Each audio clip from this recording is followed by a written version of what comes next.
Hi, this is Rahim Zulfiqar. In this video tutorial, we will be learning how to do information design, and we will be certainly looking some very good examples in this video. The purpose of information design is basically the clarity of communication between two users or the multiple users.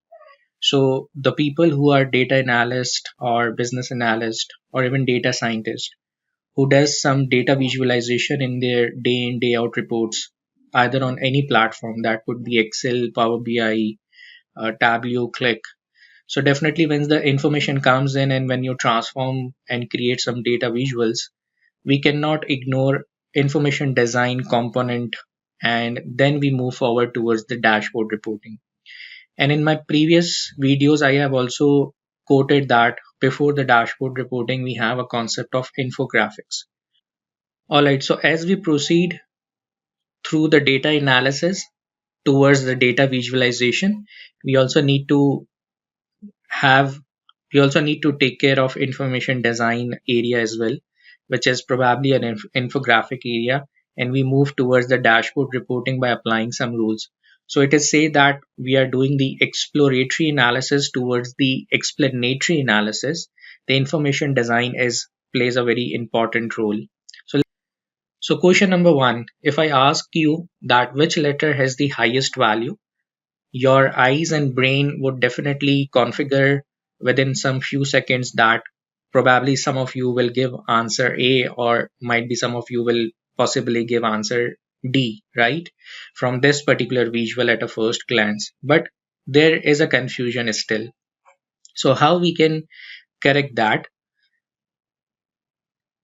So we can add a data labels, and adding a data label will clarify that the product D, which is 4.5, is the highest one in this particular visualization, right?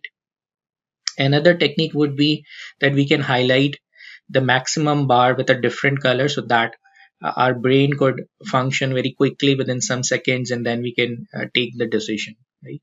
Which is which letter has the highest value. So now this time we don't have any visual but text on the screen.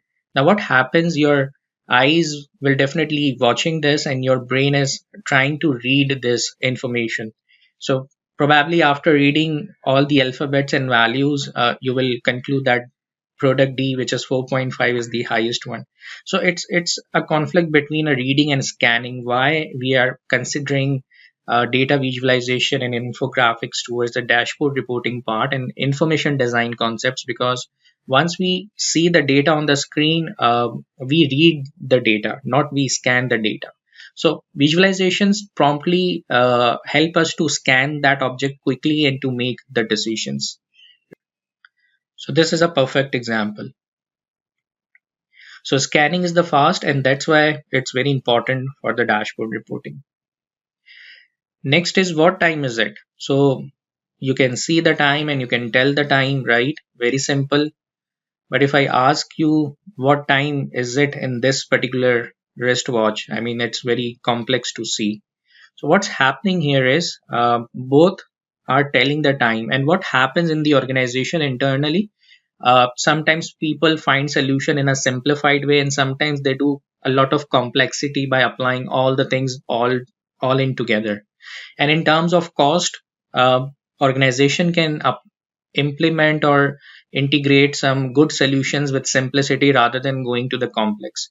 So it's better to stay simple and elegant with the ideas and implementation regarding your dashboard reports and the tools which you use rather than making it complex. Okay. Again, you can read the text on the screen, which is I love Excel, but it's very much fancy, and our eyes and brain are focusing on design rather than text, right?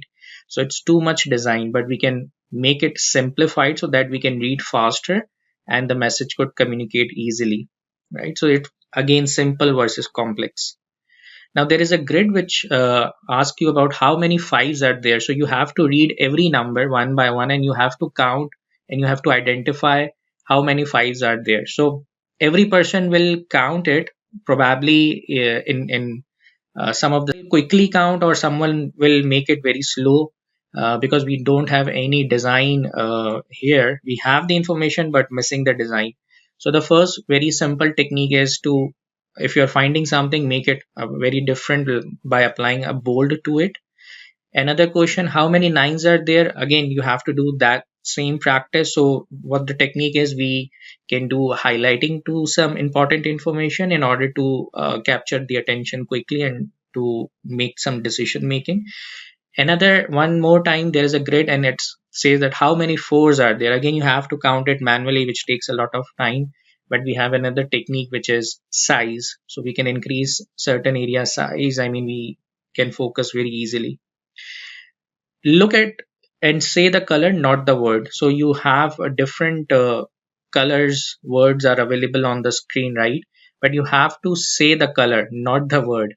And what happens, I mean, your speed will get a bit slow, because if I tell you that this is yellow, so you don't need to say the word, you need to say the green instead of yellow, right? So I mean, there is a left and right brain conflict here. So your right brain is trying to say the color, whereas your left brain insists on reading the word, right? And you can do this same activity in your local language which you say. So now you can look and say the color, not the word again, but now not in English. You can do it in Urdu or Hindi or any other language in which you live, but not in English. So again, it will be a conflict of left and right brain, right? Which region have the highest value? Now we have four regions: east, west, north, and south, and we have from month 1 till month 18. So I mean, when you look at this particular chart, it again makes a very bit of confusion how you decide that which region has the highest value, right? So again, splitting four regions into four different charts would be a better one, or you can create a line chart or any other better visualization. Okay. Next, how many month have better values? So again, we have a column chart and a line chart which tells from month till 12, and by scanning this object, your brain will technically, what they do, they will probably see the highest volume, which is month 4 and 8, right? Here as well, in the line chart as well. But the context is basically missing. I mean, it could be like above average or below average, what we are trying to achieve. So if we add the average line now, before that, before adding the average line, we have just month 4 and month 8 as the highest and the better values. But after adding the average, now we have more months have been added. So I mean, just adding the context to it, I mean, that entirely changes your perception and decision as well. And more eventually, now we are seeing the transformation for the dashboard reporting, especially a component called data storytelling, where you can create this kind of intuitive visuals, right? Which color we can use to say stop?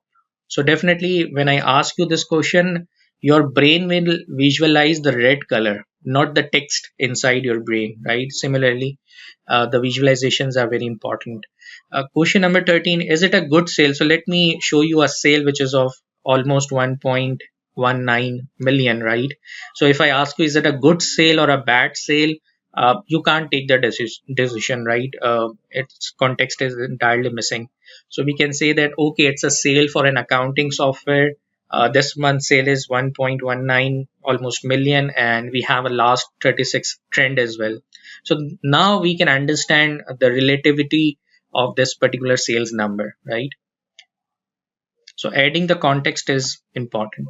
Furthermore, for your own learning, you can go to sqlbi.com, where you can find an article on 15 dashboard report design rules, where you can apply these rules and make your dashboard reports very much professional. So I